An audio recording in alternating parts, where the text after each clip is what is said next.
Dobrý deň. Dobrý deň. Dobrý deň.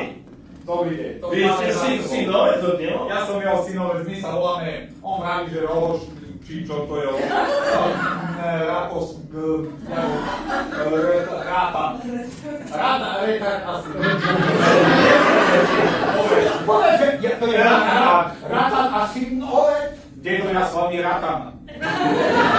Syn ovec, no. Tak. Vy ste syn ovec. Ja som áno. Nemáte otca ani matku, ovec. Ovce mám. Mama je ovca, tata je ovca. Nerobí ma jahňatko malé. Strýkom veľakrát príde s humorom tam, kde už je smutno. No a teraz dá sa to, či... Ja sa... Ale tu máte babučinu? No, to bude... Teraz to nemám ja, teraz to máte vy. Babučinu robíme za príklad. To je jasné pavučinovnému narábať. Babučinovné. Ostričina mení aj stočné, pitné, vodné a roztočné. A ešte je to popúkané. A to je... Len sa na to pozriem, už to vyzerá na 2000 eur.